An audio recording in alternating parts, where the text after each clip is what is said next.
Amigos, amigas, muy buenas noches. Bienvenidos otro domingo más a una entrega de este su programa Conexión Local. Mi nombre es Natalia Arteaga y les invitamos a todos ustedes a seguirnos en nuestras redes sociales en donde nos encuentran como @academiatvs. La verdad es que no hay mucha ciencia en el tema. Es un concepto más bien sencillo que consiste en la disolución de los poderes representativos del Estado, en este caso de la Asamblea Nacional, por parte del presidente de la República y debido a un supuesto bloqueo en el tratamiento del proyecto de la Ley de Creación de Oportunidades. Cuestión que, en términos populares, se conoce como muerte cruzada. Un tema simple y burdo, además un mecanismo de mutua destrucción contemplado en el artículo 148 de la Constitución, que podría aplicarse bajo las causales de arrogación de funciones, obstrucción del Plan Nacional de Desarrollo o grave crisis económica, a través de un decreto ejecutivo para luego convocar a un nuevo proceso electoral, tanto de legisladores como del presidente de la República, el mismo que todavía podrá gobernar durante 6 meses mediante decretos de urgencia en el tema económico. Un subproducto político de la fallida revolución que, desde el 2008, prende sobre nuestra cabeza como una guillotina y que hoy el presidente utiliza como un arma política ante un parlamento que, con honrosas excepciones, está lleno de asambleístas aterrados ante la posibilidad de perder su curul y los privilegios que éste trae. Será por eso que cuando el proyecto de ley se envió desde Carondelet a la Asamblea, fraccionado y aprovechándose del estado de excepción, este llevó una implícita velada amenaza. El cronómetro corre, el decreto está listo.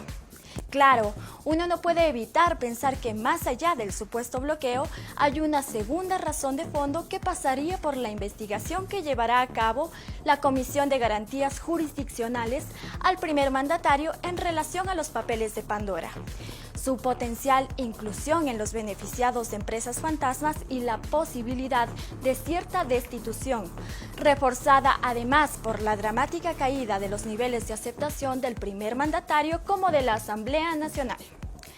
Sin embargo, mientras el presidente y la Asamblea se apuntan mutuamente con el dedo en el gatillo, ¿quién piensa en el pueblo y en los desastrosos efectos que produciría este vacío de poder en la estabilidad del país? ¿Quién habla del descomunal impacto que esto tendría en el sector empresarial y el empleo? ¿En el costo de un nuevo proceso electoral? ¿En el incremento del riesgo país y su impacto en la sostenibilidad del modelo dolarizador? No, nadie piensa en eso. Lo único que importa ahora mismo es el pulso político, la lucha descarnada por imponer una postura, el poder por el poder mismo. Vanidad de vanidades, todo es vanidad. Les invitamos a acompañarnos esta noche en donde abordamos el escenario de la muerte cruzada con 2 distinguidos invitados. Adelante Andrés, inicia el programa.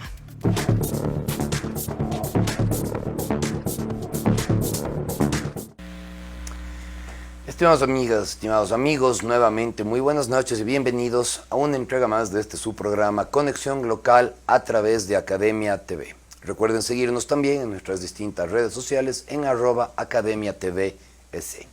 En efecto, nuevamente vivimos tiempos convulsos desde el punto de vista de la política. Nuevamente nos encontramos ante un escenario que, si bien se contempla en la Constitución, desde la Constitución del año 2008, no había adquirido cierta relevancia o no se había vuelto una potencial y peligrosa realidad, como es este tema de la muerte cruzada, ¿no? La muerte cruzada, que lo que significa es básicamente una anulación de los poderes del Estado entre ellos, justamente a causa de los desacuerdos o de las inviabilidades de la política. Un tema que nos preocupa mucho porque ciertamente no cabe más que reflexionar hasta dónde debe deteriorarse la política de una sociedad, qué tan lejos debe de llegar el conflicto de poderes, qué tan lejos deben de llegar los apetitos políticos como para que nos veamos obligados, si ese fuera el caso, a tener que prescindir de los poderes del Estado y convocar a un nuevo proceso electoral. Un tema que creo que nos preocupa a todos, sobre todo sabiendo que, como lo ha dicho el presidente Lasso, el decreto está listo, está sobre el escritorio y el cronómetro corre hasta poder ver si es que la Asamblea Nacional reacciona o no a veces pedidos y otras veces presiones del presidente de la República. El día de hoy vamos a hablar de política y nos acompaña un panel de lujo. Nos acompaña directamente aquí en el CED el economista Tito Astudillo, docente catedrático de la Universidad de Cuenca y además hace ya varios años editorialista en uno de los periódicos más importantes de la ciudad. Y nos acompaña también desde la provincia del Cañar, vía Zoom, un también importante analista económico, un buen amigo también, el ingeniero Francisco Escandón. Estimado Francisco, bienvenido. Estimado Tito, bienvenido. Y empezamos contigo, Tito. La reflexión que siempre cabe al inicio de un programa y cuando hablamos de un tema tan delicado como este tema de la muerte cruzada, entenderíamos que para poder llegar a este punto, a este impasse, a esta decisión tan radical, realmente las fuerzas políticas deberían llegar a posiciones irreconciliables. ¿Está el país caminando en ese sentido? La Asamblea, el presidente. Querido Tito, tu análisis de la coyuntura política. Buenas noches y bienvenido. Andrés, muchísimas gracias. Un saludo a todos los amigos que nos siguen tanto por la señal del canal cuanto por las redes sociales.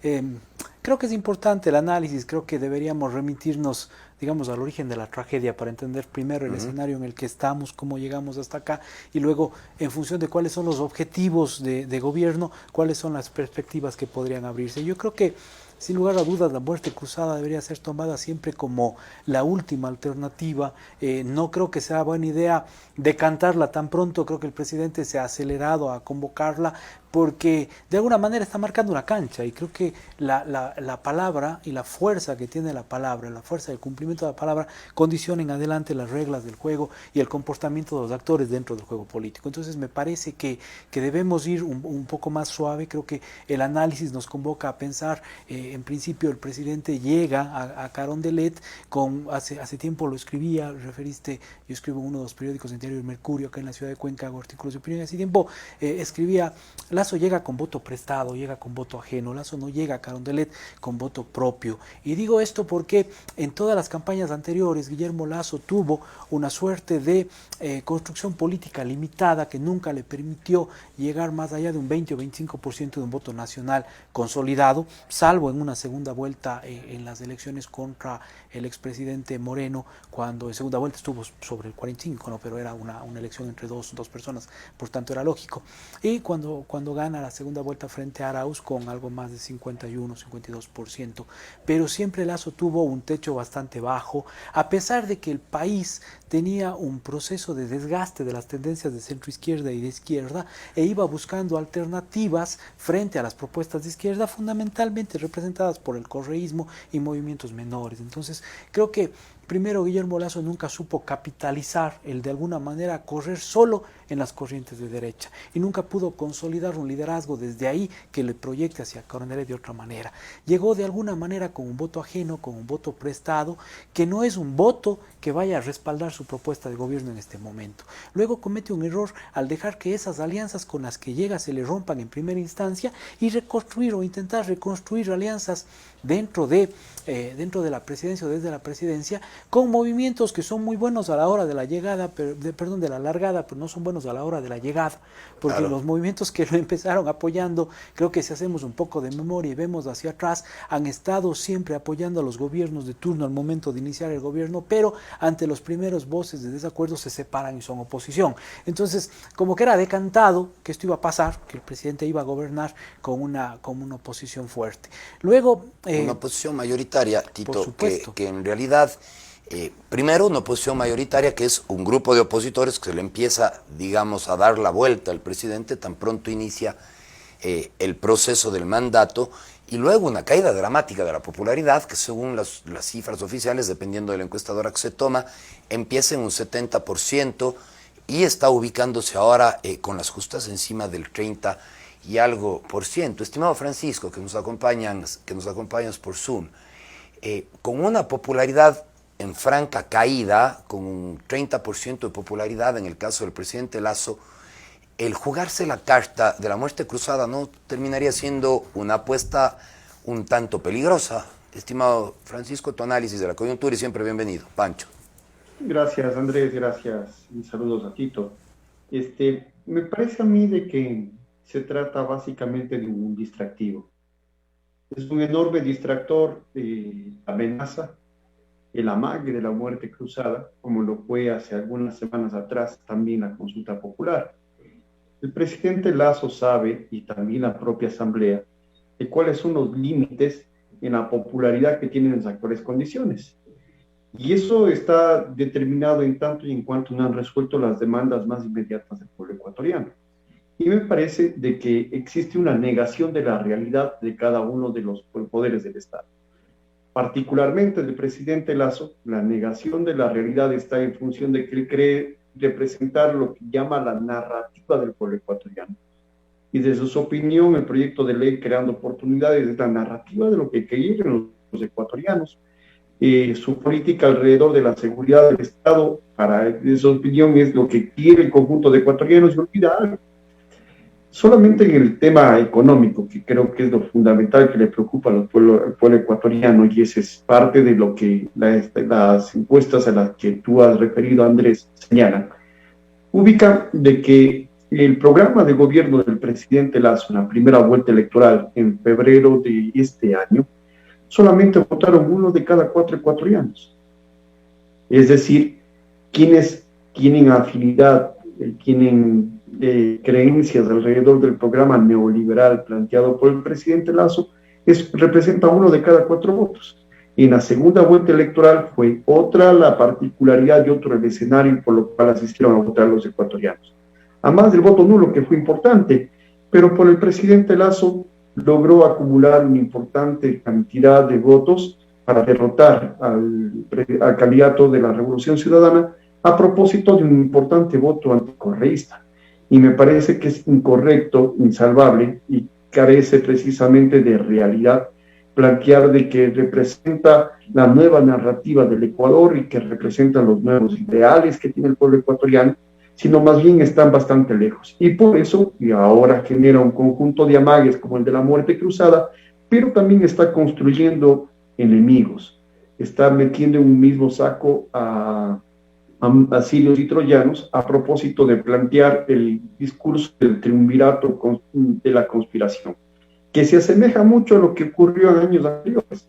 El señor Lasso, que ahora plantea el triunvirato de la conspiración, es la misma estrategia que planteó, por ejemplo, Moreno en el momento de octubre del 2019, de las turbas salvajes que amenazaban a Quito, y es el mismo relato que planteó el correísmo en el 30 de septiembre, en el que supuestamente triunfó la democracia. Y, coincidencialmente, esas mismas estrategias tienden a ocultar una realidad. ¿Y cuál es la realidad que está ocultando en este momento el presidente de la República? Un hecho de que le puede dejar fuera de la presidencia de la República, que es su involucramiento en los Pandora Papers, en el cual se ha negado por segunda vez el día viernes de presentarse ante la Asamblea Nacional, la comisión respectiva, para rendir una versión, para formar parte de las investigaciones que aclaren el buen nombre de la presidencia de la República. Y eso, entre otros elementos, es desvalorizar la palabra del presidente, que tiene varios déficits. Vean ustedes, planteó un conjunto de elementos en la segunda vuelta electoral. Por ejemplo, eliminaría el CINESID, no lo ha hecho, que daría libre ingreso a las universidades, y lo que ha cambiado es el nombre del examen, de que se pagaría los precios justos al día siguiente o el mismo día de que esté sentado en Carondelet, y siguen los agricultores, los lecheros, maiceros en movilizaciones, de que se entregaría mayor presupuesto a la educación, y la proforma presupuestaria que pasó por obra y gracia de la voluntad del presidente de la República reduce el presupuesto para la educación, para las universidades. Entonces se trata de un dislocamiento entre los planteamientos del presidente de la República y los hechos. Y eso significa los bajos niveles de popularidad que le llevan a amenazar a una Asamblea Nacional que también está muy desprestigiada a propósito de marcar presión, de marcar la tendencia y de que él sea el dueño de la narrativa, como básicamente lo ha referido en varias entrevistas. Francisco, y es verdad. Ahora, claro, ¿no? Si hablamos de que, por supuesto, tenemos esta suerte de apoyo del presidente que en efecto se ha ido disolviendo, y me parece que hay ciertos elementos centrales dentro de este proceso, digamos, de disolución del capital político. Por un lado, el tema de las fuertes críticas que ha recibido la ley Creando Oportunidades, las fuertes críticas que se recibió desde el presupuesto general del Estado, bien lo ha dicho Francisco. en general, ¿no? Las críticas que se ha tenido por el tema de los Pandora Papers, que es un tema que todavía está por resolverse, Tito. Entonces, de alguna manera algo que sin embargo llama la atención es que entre el capital político perdido están los propios aliados de la derecha. Aquí van dos preguntas centrales, ¿no? Porque muchos dicen que, claro, no es de extrañar porque en realidad el modelo del presidente más bien es un modelo keynesiano, no es tan neoliberal como lo plantean. Otros dicen que es un modelo neoliberal con todas sus letras, pero además, fuera de esta definición política, que me gustaría oír tu análisis de la tendencia política que va marcando el timón del gobierno, también el hecho de que es justamente la derecha la que empieza a desmarcarse, empezando por el exalcalde de Guayaquil, Jaime Nebot, y no solamente se aleja Pachacuti, no solamente se aleja la izquierda democrática, se aleja también la derecha del país, se desmarca del presidente. Esto no tiene un contrasentido un poco dentro de la carta de navegación del presidente, que no sé si llamarle keynesiana, neoliberal, no lo sé. Tito, tu comentario. A ver, yo creo que más que un contrasentido por doctrina, hay un contrasentido por práctica. Creo que a Guillermo Lasso debemos primero reconocerle una interesante capacidad de gestión en tanto el proceso de vacunación. Así es. Pero eso mismo nos lleva al segundo momento, esa escasa o casi nula capacidad de comunicación y capitalización, porque el proceso de vacunación llega a ser un éxito, pero no lo capitaliza. No lo capitaliza y merced a ello tiene los bajos niveles de popularidad a los que está llegando justo cuando está llegando al pico de la vacunación. Eso es cuando debió haber capitalizado eso para tener un tanque de oxígeno político que le permite enfrentar la coyuntura de otra manera. Pero también evidencia un nivel muy preocupante de una bajísima capacidad de diálogo. Porque si el presidente pretendía iniciar su gobierno, y por eso te decía Andrés, primero deberíamos trazar la cancha, cómo llegamos a esta cancha, cuál es la historia que nos trae hasta el aquí y el ahora, para entender el por qué se le desmarcan a él inmediatamente quienes deberían ser sus aliados doctrinarios, el Partido Social Cristiano, por ejemplo, o esa centro derecha nacional, porque es la primera en desmarcársele, porque esos son los primeros aliados que se le van, esos son los primeros aliados que le van, luego intentan nuevas alianzas dentro de la Asamblea, alianzas no naturales que se caen ante la primera propuesta. Entonces, el segundo punto que yo creo que debemos analizar es cuál es el objetivo de gobierno que persigue a través de estas leyes y cómo está pensando que estas leyes puedan ser asumidas o aprobadas de la Asamblea sin generar reacción popular que le obliga a dar marcha atrás. El día viernes el presidente acaba de congelar el costo del precio de los combustibles. Ese es un indicador de un proceso que se va cayendo. Es decir, el haber liberado el precio de los combustibles para congelarlo después. Es claro, o sea, lo congelas, pero imagínate, liberar el precio de los combustibles tuvo un precio popular, un precio de movilización popular fuertísimo al momento en el que se tomó la medida, y lo congela ahora el presidente Lasso, cuando eso es contradictorio doctrinariamente con su propia propuesta. Entonces, ¿cuál es el objetivo? ¿Cuál es el proceso? ¿Cuál es el camino? ¿Cómo está viendo la política en el largo plazo? Y en marco de eso, ¿cómo dispara una arma de última instancia como muerte cruzada? Sí, porque si la Asamblea se planta frente al tema, como se están plantando muchos actores y muchos líderes de opinión frente al tema y están empezando a analizar la vialidad y la deseabilidad de una muerte cruzada frente a otras herramientas, otros mecanismos como una misma consulta popular, porque podríamos ir definiendo cuáles son los puntos álgidos donde se está trabando la democracia y la capacidad de gestión de la política en el Ecuador y entonces empezar a plantearnos reformas que pueden hacer a través de consulta antes de gatillar un tema tan delicado, tan de última instancia como una muerte cruzada. Por supuesto, a ver, un tema que además nos llama a todos la atención y que, en palabras del presidente, termina siendo el resultado, la causa de un bloqueo del tema legal de sus propuestas en la Asamblea Nacional. Un tema sobre el que tenemos todavía que dialogar, porque no sé si es que existan otras razones de fondo. Hay varios análisis políticos que se hacen sobre la marcha y que continuaremos revisando junto a ustedes, estimados y amables televidentes, después de esta breve pausa comercial. Sigan con nosotros.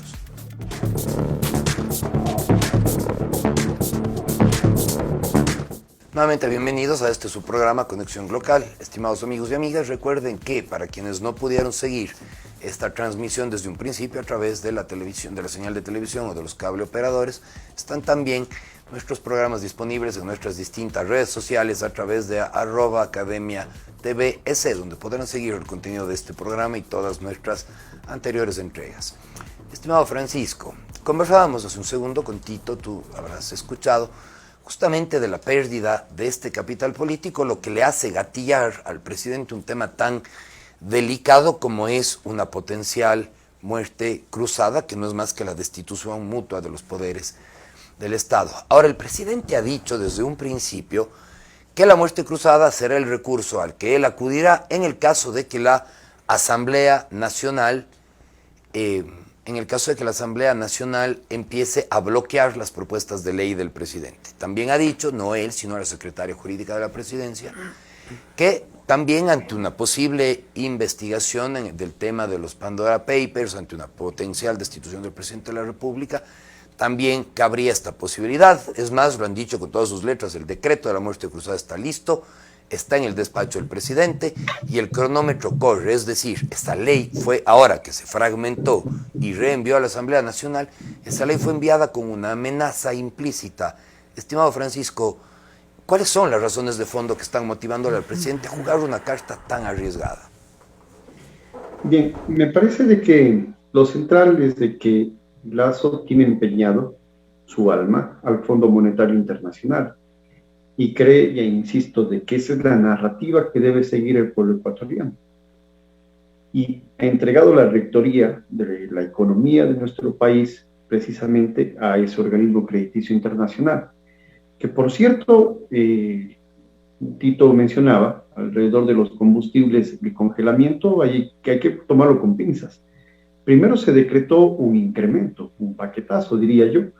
Se incrementa el costo del diésel en 21 centavos y el costo de la gasolina en 5 centavos, y luego se plantea una suspensión del decreto ejecutivo. Ya no se ha derogado el mismo. Por lo tanto, puede en otro momento volverse a activar el mismo. Entonces es necesario considerar de que por medio está el programa del Fondo Monetario Internacional, que es lo que en realidad le quita el sueño al presidente Lasso. Y también lo había planteado antes, existe una negación de la realidad del presidente de la República. Vale solamente tomar en cuenta cuántos asambleístas de Creo llegaron a constituir el actual Parlamento. Apenas llegaron a constituirse como bloque legislativo. Es decir, no representaban una mayoría significativa dentro del legislativo y tuvieron que acudir a los sectores de la asamblea que llegaron por fuerzas políticas minoritarias para constituir la bancada de Acción Nacional, en donde hubo un reparto ya del poder en algunas provincias. Es sencillo, revisen en las provincias de las que vienen esos asambleístas y sabrán cómo se repartió el poder en las mismas. Ahora, entonces, son insuficientes los votos, desde luego, sobre todo porque existe una Asamblea Nacional muy dispersa, en donde no existe una fuerza hegemónica. Y por ello es evidente de que el presidente de la República tiene que construir acuerdos, compromisos con los mismos. No tiene condiciones de armar una alianza, ni tampoco de armar una unidad dentro del legislativo, pero sí podría tener condiciones de establecer un acuerdo y compromisos.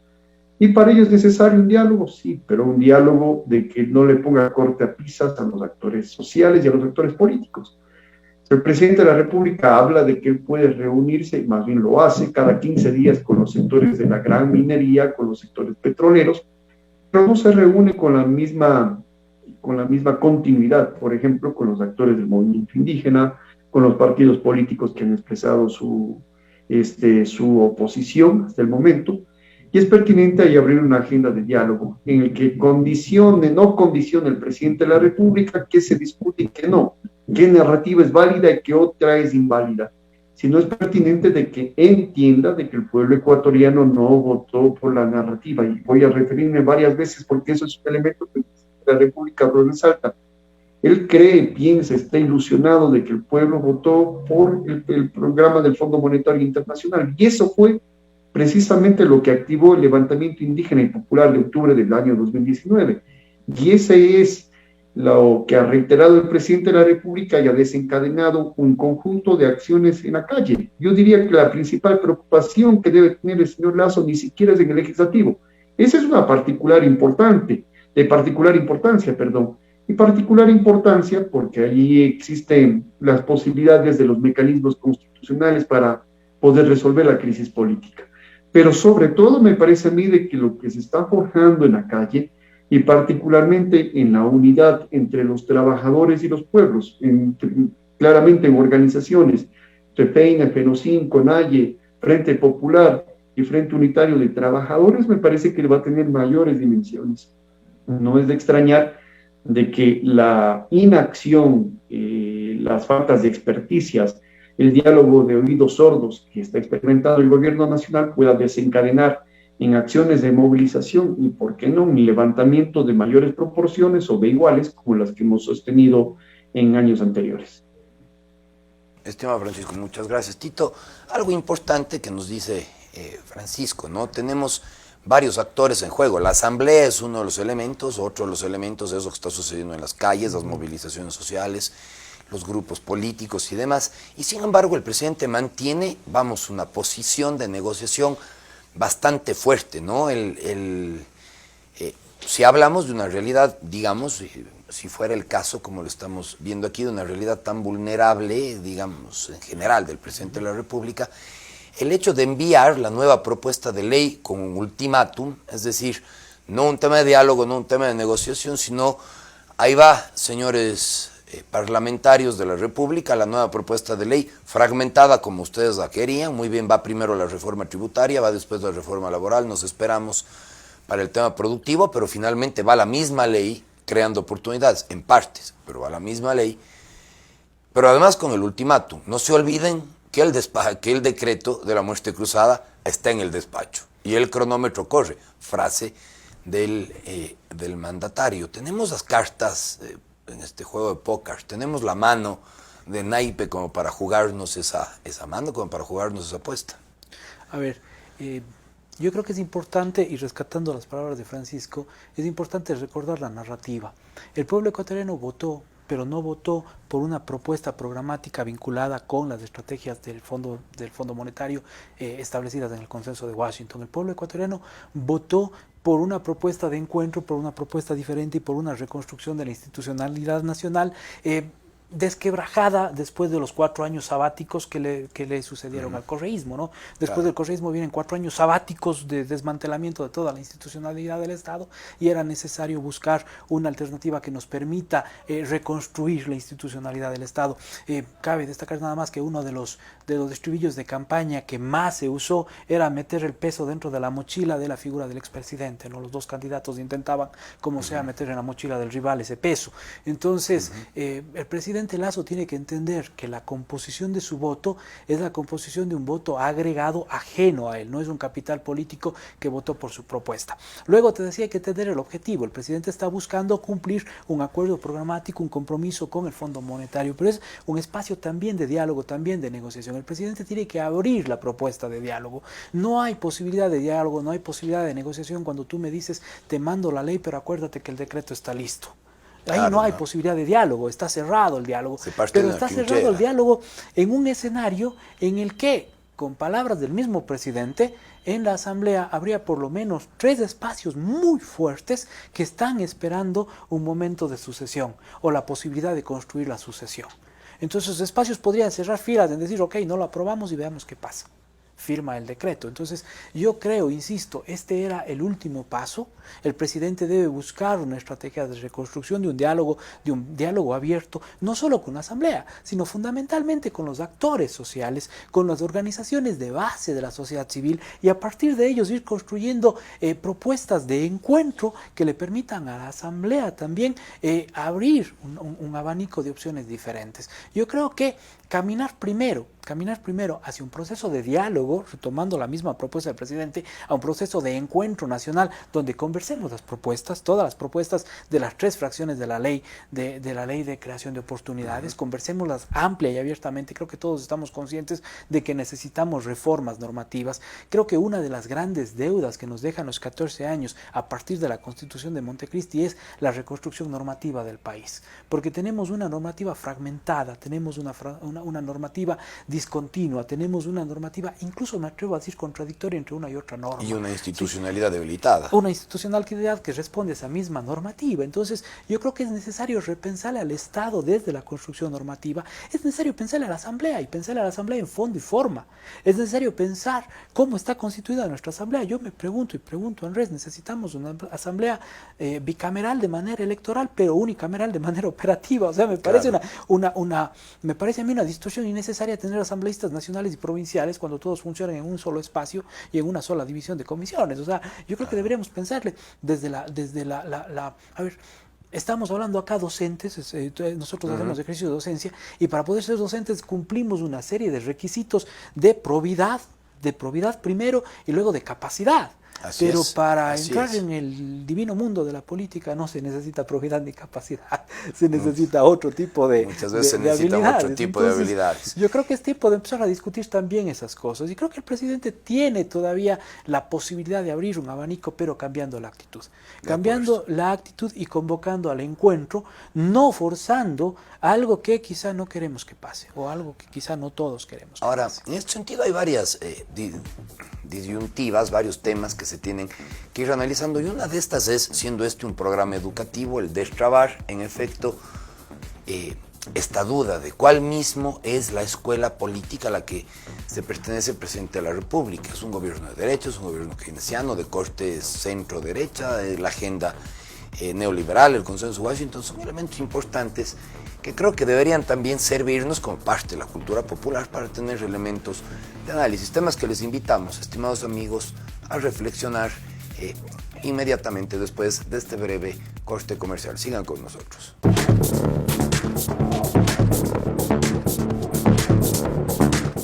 Buenas noches nuevamente, estimados amigos y amigas. Bienvenidos nuevamente a al último segmento de su programa Conexión Local. Recuerden que para los que no pudieron seguir la transmisión desde un principio a través de la señal de televisión o de los cable operadores, lo pueden hacer desde nuestras redes sociales en @academiatvs. Estimado Tito, dejábamos una pregunta planteada ante el público. Este es un canal educativo, este es un canal que se responde también a una propuesta académica. Y siempre hay esta disyuntiva que cuando uno no la analiza a fondo se convierte en estribillo, se vacía de contenido. Entonces, así como el socialismo, esas definiciones de socialismo pobres que circulaban por las redes sociales en la época del presidente Correa, ahora también se habla de la agenda neoliberal, del consenso de Washington. Los detractores dicen el presidente de la República, Guillermo Lasso, tiene una agenda neoliberal con todas sus letras. Los defensores dicen es más bien una agenda moderada que se parecería a una doctrina del keynesianismo, un poco con intervención pública. Dentro de la doctrina política, una persona de tanta experiencia y formación como tú, Tito, ¿cómo ubicamos la agenda del gobierno? A ver, yo creo que la agenda del gobierno es, ante todo, primero es pragmática, es una agenda más pragmática. Creo que el mismo gobierno hizo muchos ejercicios desde la campaña por desnaturalizar la doctrina política, por exigir ya momentos no doctrinarios, sino momentos pragmáticos de gestión. Luego creo que si tenemos que ubicarle, evidentemente le vamos a ubicar siempre hacia la derecha, siempre hacia el neoliberalismo clásico, me parece, matizado precisamente por las coyunturas políticas y las coyunturas que le demandan otro tipo de actitudes. O sea, creo que la primera cosa que todos vamos a recordar siempre del gobierno de Guillermo Lasso, el Ecuador siempre lo va a recordar y le vamos a reconocer, es el haber cumplido el plan 900. O sea, el haber vacunado 9 millones de ecuatorianos en 100 días, emprendiendo una de las gestas, de las mingas de salud más grandes que pudo haber emprendido en este país, y con todo el desplazamiento, inversión, etcétera, etcétera, etcétera, que eso demandó. Y evidentemente eso es algo que le ubica en una gestión social asertiva muy fuerte, que matiza de alguna manera lo otro, ¿no? Pero creo que luego viene algo que ya señalaba Francisco, que es la falta de gestión y de atención en todos los otros frentes. O sea, amarró bien la balsa de la vacunación, pero no prestó atención a todo lo que pasaba por los laterales de ello en torno a la necesidad de reactivar social, económica, ambientalmente la patria. Entonces, la canoa le hizo aguas por ahí. Y creo que doctrinariamente sí, es un gobierno evidentemente de centro derecha, es un gobierno que está aplicando conjuntamente con el Fondo Monetario un compromiso de ajuste económico en el país. Un compromiso, claro, estimado Tito, que además nos va planteando una agenda hacia adelante, porque una agenda tiene justamente esas características. Es un programa de gobierno que empieza a aplicarse de manera programática, una agenda socialista, socialdemócrata, de centro, neoliberal, liberal, etcétera, etcétera.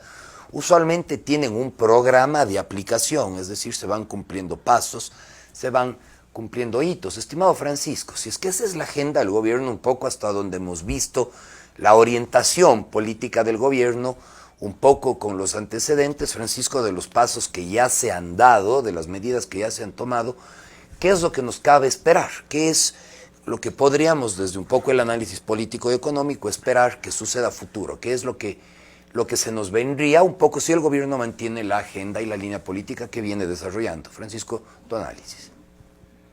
A ver, me parece de que debemos partir de que los índices de popularidad al cumplir 100 días de la gestión presidencial obedece básicamente a un reconocimiento que el pueblo ecuatoriano hizo del programa de vacunación, del plan de vacunación.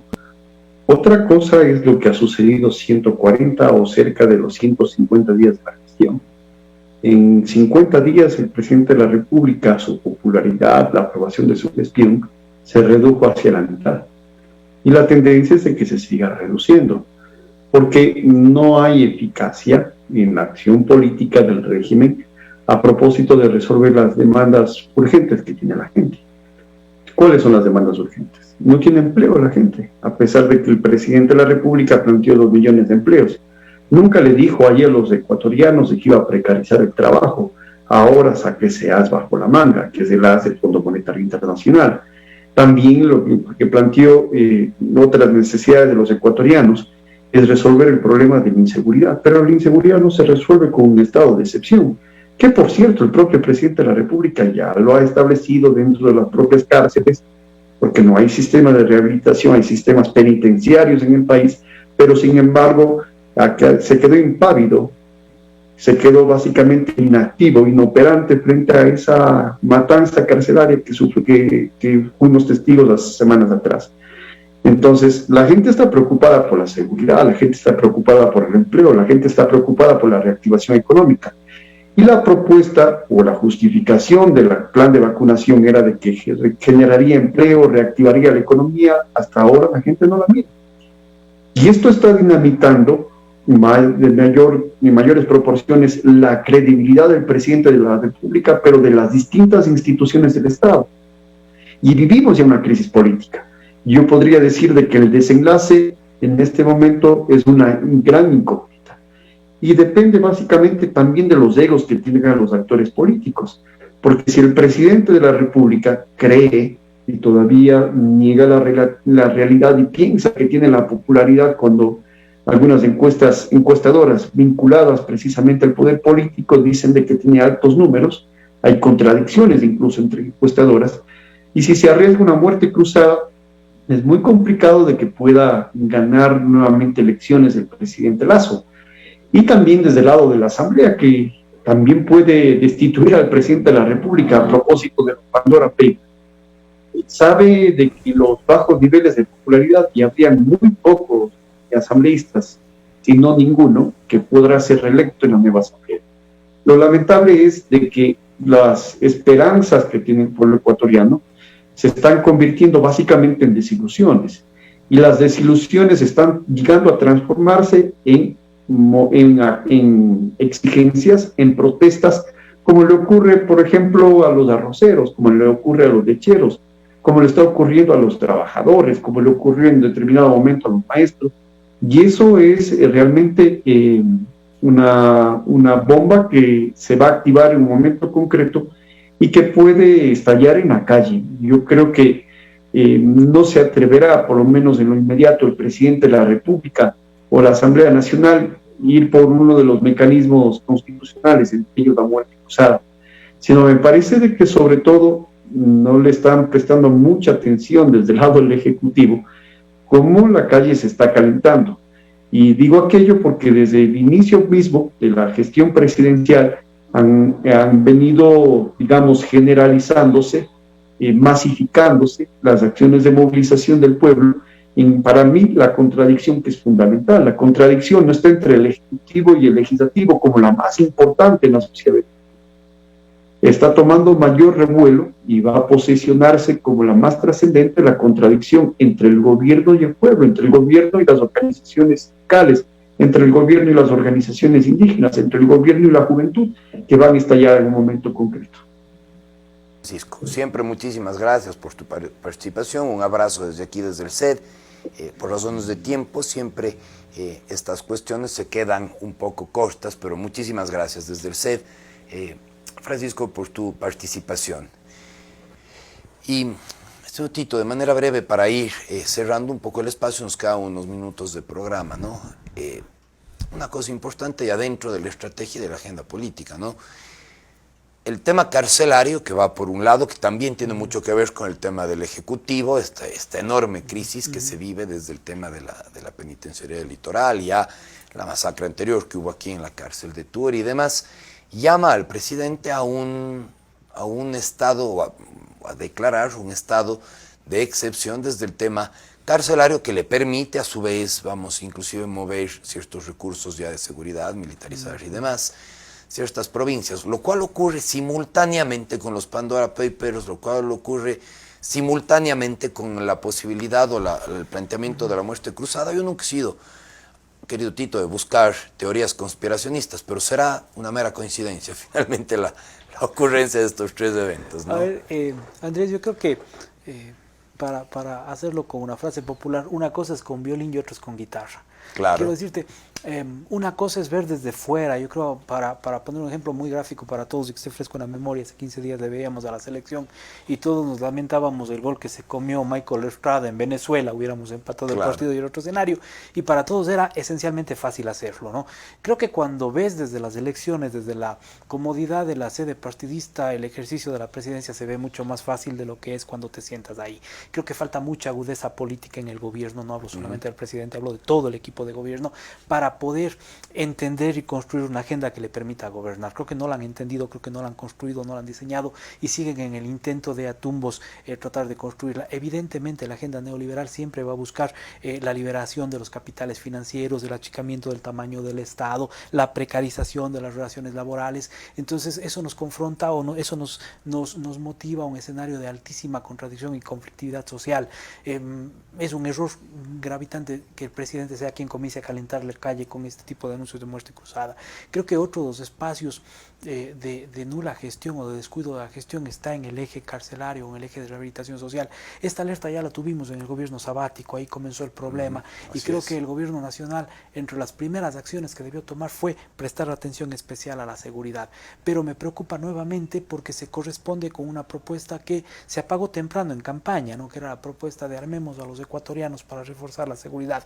Yo creo que la seguridad no se refuerza armándonos todos, ahí se refuerza más bien la inseguridad de tesis todos. Que se sostiene desde el municipio de Guayaquil. Por supuesto, tesis que se propone y se sostiene desde varios espacios de la derecha ecuatoriana, pero que no son coherentes. El Ecuador no necesita armar al ecuatoriano para construir seguridad. El Ecuador necesita construir riqueza y distribuir esa riqueza entre los ecuatorianos para, a partir de atenuar las contradicciones sociales y generar oportunidades reales, poder reducir la delincuencia, pero eso en el largo plazo. En el corto plazo necesitamos procesos reales de rehabilitación social, necesitamos intervenciones reales dentro de los sistemas penitenciarios y carcelarios para poder tomar el control. El control no puede estar en manos de los reclusos, el control debe estar en manos de las autoridades.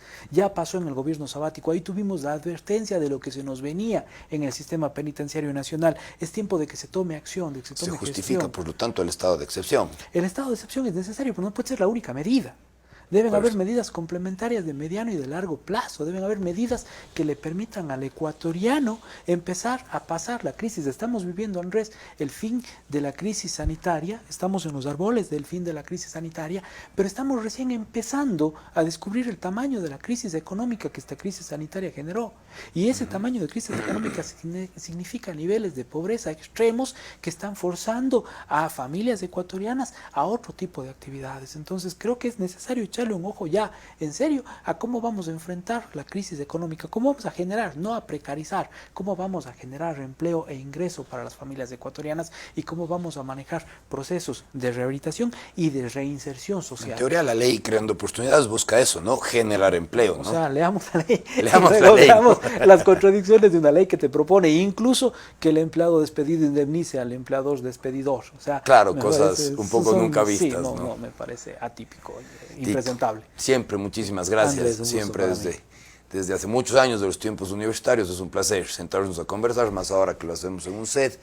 Y además para los amigos y las amigas de esta ciudad, para nuestros estudiantes, para nuestros ciudadanos, que es tan importante que mantengan estos comentarios y asistan a este tipo de debates que son ciertamente formadores de criterio para poder todos tener una brújula en la cual navegar en estas turbulentas aguas de la política ecuatoriana, más ahora, cuando el Ejecutivo y el Legislativo se apuntan con el dedo en el gatillo mutuamente y el desenlace siempre estará por verse, y lo único que nos cabe es preguntarnos, bueno, ¿y quién ciertamente piensa en el pueblo ecuatoriano y en los costos de esta inestabilidad política? Porque como siempre es el ciudadano común el que termina pagando los platos rotos de las desavenencias de la política. Esperemos que estas reflexiones vayan calando cada vez más hondo en nuestros gobernantes y en el criterio y la formación política de nuestros ciudadanos. Es un placer siempre compartir este espacio con ustedes. Muy buenas noches, estimados amigos, estimadas amigas.